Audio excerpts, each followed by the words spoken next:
Microsoft Excel होता क्या है, पहले इसकी डेफिनेशन हम समझते हैं। माइक्रोसॉफ्ट एक्सेल एक ऐसा स्प्रेडशीट प्रोग्राम है जो आपके डेटा को टेबुलर फॉर्मेट में स्टोर करने के काम आता है। टेबुलर फॉर्मेट का मतलब होता है टेबल्स के फॉर्म में। अब कोई भी टेबल होती है, उस टेबल के अंदर रो होता है और कॉलम होता है, ठीक है। और एक्सेल के अंदर आप डेटा स्टोर करने के साथ साथ और भी बहुत सारे काम कर सकते हो। जैसे आपको कोई फंक्शन लगा करके कोई कैलकुलेशन करनी है तो आप कैलकुलेशन भी इसके अंदर कर सकते हो। अब इसके अंदर सिंपल से लेकर के कॉम्प्लेक्स कैलकुलेशंस तक आप कर सकते हो एक्सेल के अंदर, ठीक है। अब एक्सेल को स्टार्ट कैसे करते हैं? स्टार्ट करने के दो तरीके होते हैं। पहला होता है लॉन्ग मेथड, दूसरा होता है शॉर्टकट मेथड। लॉन्ग मेथड में आपको क्या करना है? स्टार्ट पे जाना है, ऑल प्रोग्राम्स पे जाना है, माइक्रोसॉफ्ट ऑफिस पे जाना है और माइक्रोसॉफ्ट ऑफिस एक्सेल पे क्लिक कर देना है। इसके बाद शॉर्टकट मेथड की अगर हम बात करें, शॉर्टकट मेथड में आपको विंडो प्लस आर का बटन दबाना है, EXCEL एक्सेल टाइप करना है और एंटर कर देना है, तो ये आपका एक्सेल स्टार्ट हो जाएगा, ठीक है। अब ये जो एक्सेल आपके सामने आ रहा है, ये ब्लैंक एक वर्कबुक ओपन हुई है। एक्सेल की फाइल को हम वर्कबुक बोलते हैं। वर्कबुक क्यों बोलते हैं? क्योंकि इसके अंदर आप मल्टीपल शीट्स को डाल सकते हो। मल्टीपल शीट्स का मतलब क्या हो गया? जैसे अभी यहाँ पे बाय डिफ़ॉल्ट आपको शीट 1 दिखाई दे रही है, आप नई शीट इसमें ऐड करना चाहते हो तो आप देख रहे हो यहाँ पे प्लस का साइन दिया हुआ है, आप इस प्लस के साइन पे क्लिक कर दोगे और शीट्स ऐड होगी। जितनी मर्जी शीट आप इसके अंदर ऐड कर सकते हो। शीट ऐड करने की शॉर्टकट की होती है shift plus F11। Shift plus F11 अगर आप इसको प्रेस करोगे, जैसे अभी देखो शीट 4 है, शिफ्ट के साथ F11 प्रेस करा मैंने, नई शीट ऐड हो गई। तो जितनी मर्जी शीट्स आप इस एक फाइल के अंदर ऐड कर सकते हो। तो इस वजह से इसको बोला जाता है वर्कबुक। क्योंकि एक बुक क्या होता है? बुक सिंपली क्या होता है? Book is a collection of various pages. ऐसे इसके अंदर वर्कबुक है, इसके अंदर आप बहुत सारी शीट्स ऐड कर सकते हो। अब हम शीट की बात करते हैं। जैसे मैं इस शीट 1 पे आया, ये शीट 1 मेरे सामने आ रही है। इसके अंदर आपको छोटे छोटे बॉक्सेस दिखाई दे रहे होंगे, ठीक है। और सबसे ऊपर ABCDEFGH लिखा हुआ है और लेफ्ट साइड पे आप देखोगे 1 2 3 4 5 6 7 8 दिया हुआ है। तो जो ये 1 2 3 काउंटिंग में दिया हुआ है, यानी कि जैसे अभी मैंने ये सिलेक्ट करा, ऐसे ये सिलेक्शन जो ऐसे हॉरिजॉन्टल आपका जा रहा है, इसको बोला जाता है रो, ठीक है। क्या बोलते हैं इसको? रो। अब अगर हम रोज की बात करें, 1 से स्टार्ट है, कहाँ तक जाएगा? ये जितना होगा उतना जाएगा। अब ये इतना है कि अगर आप सुबह डाउन एरो बटन दबाओगे और शाम तक भी आप लास्ट वाले पे नहीं पहुंच पाओगे, इतनी काउंटिंग में है ये, ठीक है। तो आपको फाइंड आउट करना है सबसे लास्ट रो कौन सा है। तो आप क्या करोगे? कंट्रोल का बटन प्रेस करके डाउन एरो दबाओगे तो आप सबसे लास्ट पे पहुंच जाओगे। क्या है काउंटिंग? 10,48,576, यानी कि एक एक्सेल की शीट के अंदर 10,48,576 रोज होती है, ठीक है। आपको लास्ट रो पे जाना है। अभी आप लास्ट वाली पे हो, टॉप रो पे जाना है। कंट्रोल का बटन प्रेस करके आप टॉप एरो दबा दोगे, सबसे ऊपर पहुंच जाओगे। लास्ट वाली पे जाना है, कंट्रोल का बटन प्रेस करके डाउन एरो दबा दोगे, सबसे लास्ट पे पहुंच जाओगे। समझ आया? अब अगर हम कॉलम्स की बात करें तो जो ये ABCD से चल रहा है, कहाँ तक होना चाहिए? ये जेड तक होना चाहिए। बहुत अच्छा, जेड भी हो गया। अब ऐसे ही A B A C start हो गया, ये होगा AZ तक, BA BB BC BC ये होगा BZ तक, CA CB, तो ये ऐसे लास्ट तक जाता जाएगा। बट इसकी भी लिमिट है, बिल्कुल ये तो यानी कि अनलिमिटेड जाता जाएगा। तो लास्ट होता है XFD। कंट्रोल का बटन प्रेस करके राइट एरो दबाओगे, आप सबसे लास्ट वाले कॉलम पे पहुंच जाओगे, ठीक है, XFD। और अगर हम इसको काउंटिंग में करें तो ये काउंटिंग में होता है 16,384, ठीक है। 16,384 कॉलम्स होते हैं एक एक्सेल की शीट में और 10,48,576 रोज होती है। समझ में आया? एक्सेल की फाइल को हम बोलते हैं वर्कबुक, ठीक है। तो आज हम इसमें एक सिंपल सी शीट बनाएंगे। शीट बनाने में आपको दो चीज़ें मैं सिखाऊंगा, डेटा एंट्री करना सिखाऊंगा, कैलकुलेशन करना सिखाऊंगा, ठीक है। तो शीट 1 में हम सबसे पहले बनाएंगे एक पासबुक।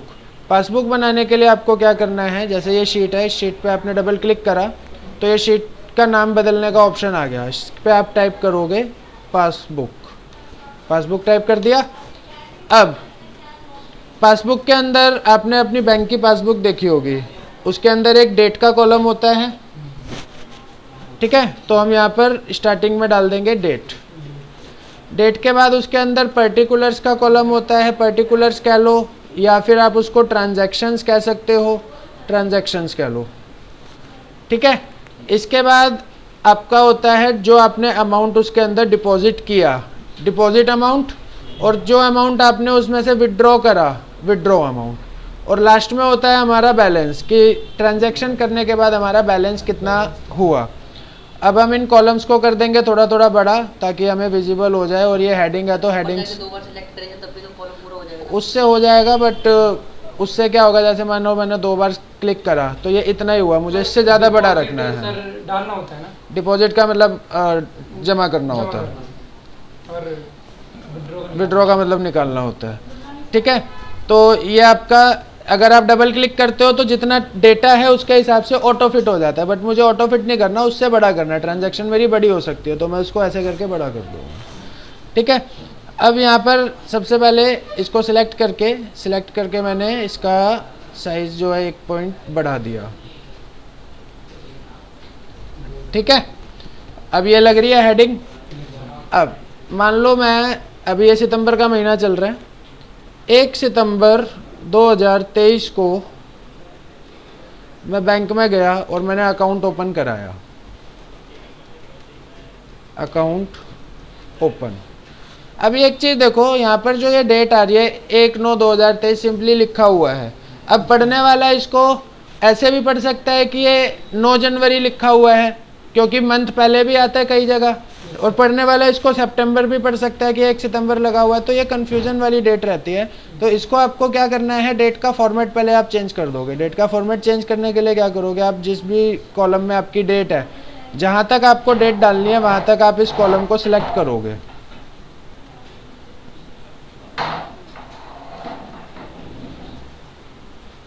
ये मैंने इसको सिलेक्ट करा। सिलेक्ट करने के बाद मुझे इसका डेट का फॉर्मेट चेंज करना है, तो डेट का फॉर्मेट चेंज करने के लिए मैं क्या करूँगा, यहाँ पर देखो होम टैब के अंदर नंबर दिखाई दे रहा है, नंबर पे जाकर के यहाँ ये डेट लिखा हुआ है, डेट पे क्लिक करूँगा, और डेट पे क्लिक करने के बाद मोर नंबर फॉर्मेट्स पे क्लिक करूँगा। मोर नंबर फॉर्मेट्स पे क्लिक करा।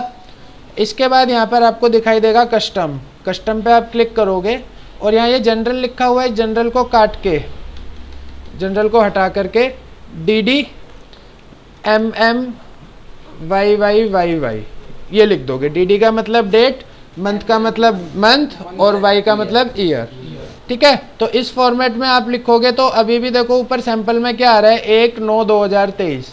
मंथ का नेम नहीं आ रहा, आप मंथ का नेम डालना चाहते हो तो आपने जो यहाँ पे 2M लिखे थे, 2M के बदले आप 3M कर दो, तो ऊपर आपका मंथ का नेम आ जाएगा, ठीक है। अब ये मंथ का नेम शॉर्ट फॉर्म में आया है, 1 सितंबर 2023 ये शॉर्ट फॉर्म में आया है। अगर आप इसमें 3 के बदले 4M कर दोगे तो पूरे मंथ का नाम आ जाएगा, पूरी स्पेलिंग के साथ आ जाएगा, ठीक है। तो इसको आपको 3M करना है, DD MM YYY।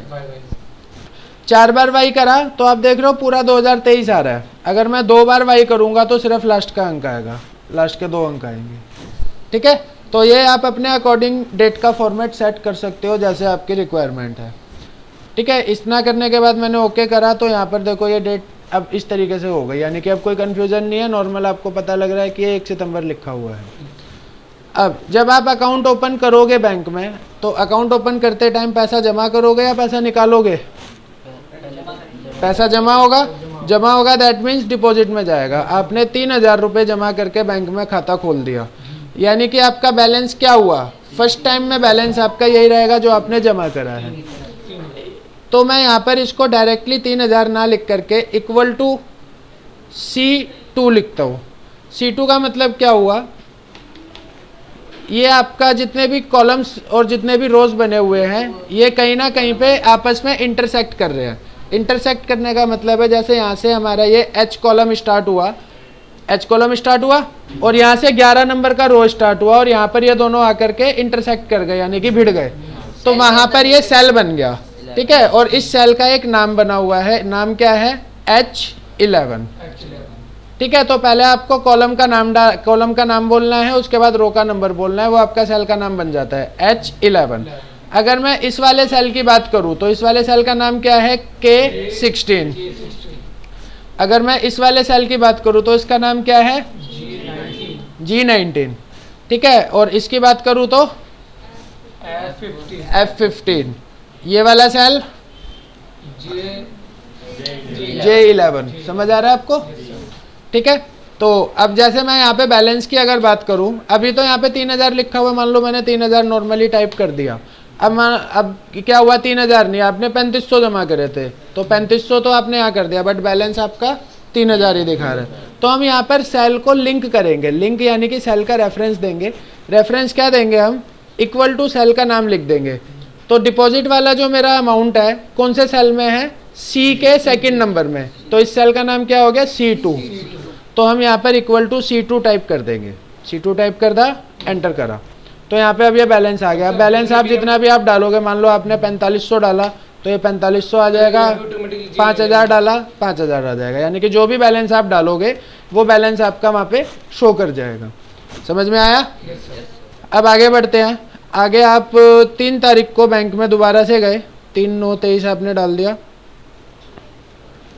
और आपने जाकर के कैश जमा करा दिया, कैश डिपॉजिट कर दिया आपने 6000 रुपये।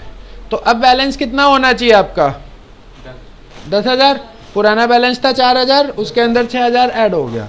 चलो थोड़ा सा इसको चेंज करते हैं सिस्टम को। आपने कैश डिपॉजिट नहीं करा, बैंक ने आपके एटीएम चार्जेस काट दिया। बैंक आपने एटीएम अप्लाई किया था और बैंक ने उसका एटीएम का चार्ज काट दिया 450 रुपये। तो विड्रॉ में 450 रुपये आप डाल दोगे, तो अब आपका बैलेंस कितना हो जाएगा, 4000 में से 450 रुपये लेस करना, ठीक है, यानी कि 3550 रुपये आपका बैलेंस आ जाएगा। तो ये कैलकुलेशन आपको यहाँ पे करनी है। आप कैलकुलेशन कैसे करेंगे, जो वैल्यू डिपॉजिट में आएगी वो ऐड होनी चाहिए, और जो वैल्यू विड्रॉ में आएगी वो सब्ट्रैक्ट होनी चाहिए, ठीक है। तो जो डिपॉजिट में, और वो किस में होना चाहिए, पुराने वाले बैलेंस में। पुराना बैलेंस मेरा किस में है, इस वाले सेल में, तो इस सेल का नाम क्या है हमारा, E2। पुराना बैलेंस किस में है, E2 में। तो हम यहाँ पर एक फॉर्मूला लगाएंगे, इक्वल टू E2 में प्लस होना चाहिए।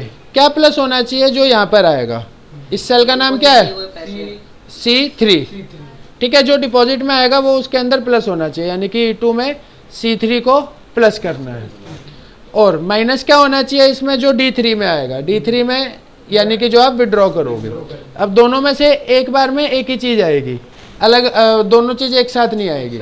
तो जो अगर डिपॉजिट में आएगा वो ऐड हो जाएगा, जो विड्रॉ में आएगा वो सब्ट्रैक्ट हो जाएगा। तो अभी देखो 0 है, मान लो हमने 6000 रुपये जमा करे, ऑटोमेटिक 10,000 हो गया।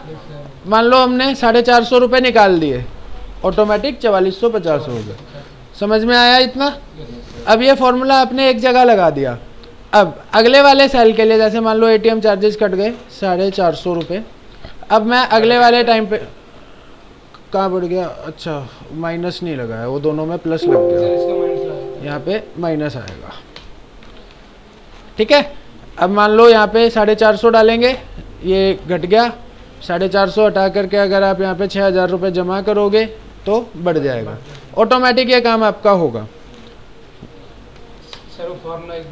अब मान लो हम 4 तारीख को बैंक में दोबारा गए, 4/9/2023, आपने चेकबुक इशू कराई, चेकबुक इशू करवाई। चेकबुक इशू करने के बैंक ने आपसे 180 रुपये काट लिए, ठीक है। तो अब ये क्या होना चाहिए, सब्ट्रैक्ट होना चाहिए, किस में से, इसके ऊपर वाले बैलेंस में से। यहाँ पे बैलेंस निकाला था, इसके ऊपर वाले बैलेंस के ऊपर था, यहाँ पे जो बैलेंस निकालेंगे इस वाले सेल पे निकालेंगे, यानी कि हमारा जो फॉर्मूला बनेगा इक्वल टू, पुराना बैलेंस है हमारा E3 में, पुराना बैलेंस किस में है, E3 में। E3 में प्लस होगा, क्या प्लस होगा, जो यहाँ आएगा, यानी कि जो C4 में आएगा वो प्लस होगा, ठीक है। और माइनस होगा, क्या माइनस होगा, जो D4 में आएगा। E3 plus C4 minus D4, enter करा, यहाँ पर ये बैलेंस आपका फिर से आ गया। अब इस तरीके से मैं अगला बैलेंस निकालूंगा। अगला बैलेंस क्या होगा, इक्वल टू जो मेरा पुराना बैलेंस है, पुराना बैलेंस अब है मेरा C4 में, E4 में, E4 में माइनस प्लस होना चाहिए, क्या प्लस होना चाहिए, जो विड्रॉ होगा, यानी कि जो C5 में आएगा, और माइनस होना चाहिए वो जो D5 में आएगा। ठीक है, एंटर करा, ये हमारा अभी यहाँ पे 3370 नॉर्मल दिखा रहा है, पुराना वाला बैलेंस ही। अगर हम यहाँ पर कोई इतना भी पैसा इसमें जमा कर देंगे तो ऑटोमेटिक हमारा बैलेंस जो है वो बढ़ जाएगा, ऐड होकर के आ जाएगा। इतना समझ में आया? अब पासबुक के अंदर ये काम आपका फ्रीक्वेंटली बेसिस पे होता रहेगा। फ्रीक्वेंटली यानी कि कभी भी आप जमा कर सकते हो, कभी भी आप निकाल सकते हो। तो आपको फॉर्मूला एडवांस में लगा करके रखना है। अब किसी भी फॉर्मूले को एडवांस में लगाने के लिए आप क्या करोगे, उस फॉर्मूले को कॉपी करोगे। कॉपी कैसे करना है, जैसे अभी ये सेल आ रहा है और सेल के कॉर्नर पे देखो एक छोटा सा बॉक्स बना हुआ है। हम उस बॉक्स पे, और माउस देखो अभी मेरा ऐसे बड़े वाला प्लस बना हुआ है, उस बॉक्स पे अगर मैं माउस लेके जाऊंगा तो ये प्लस हो जाएगा छोटा। अभी देखो नॉर्मल प्लस ऐसा है, अब मैं यहाँ पे लेके गया तो ये छोटा हो गया। छोटा होने के बाद इस पर क्लिक करना है और क्लिक करे करे माउस को नीचे की तरफ लेके जाना है। तो ये फॉर्मूला आपका हर जगह कॉपी हो गया। अब आप देखो ऊपर यहाँ पे फॉर्मूला बार में ये फॉर्मूला बार है, इस फॉर्मूला बार में आप देखोगे ये फॉर्मूला हमारा लगा हुआ है E3 + C4 - D4, इसके नीचे E4 + C5 - D5, इसके नीचे E5 + C6 - D6। ये फॉर्मूला ऑटो अपडेट हो गया, ठीक है। अब जितने भी सेल्स में आपने उसको ड्रैग करा था, जो अभी करा था हमने उसको क्लिक करके नीचे की तरफ लेके गए थे, उसको बोलते हैं ड्रैग करना। तो जहाँ तक भी आपने ट्रैक करा था हर जगह ये फॉर्मूला लग गया, E20 + C21 - D1। अब मान लो अगर आप पैसा जमा करते हो बैंक में, जमा करा, ऐड हो गया। आपने मान लो बिजली का बिल भर दिया 4590 रुपये का, ये आपका सब्ट्रैक्ट हो गया, ठीक है। तो जो विड्रॉ करोगे वो आपका निकल जाएगा, जो डिपॉजिट करोगे वो आपका ऐड हो जाएगा। समझ में आया? कोई डाउट? कोई डाउट? तो अब आपको इसकी प्रैक्टिस करनी है और कोई भी डाउट आता है तो वो मुझसे पूछना है।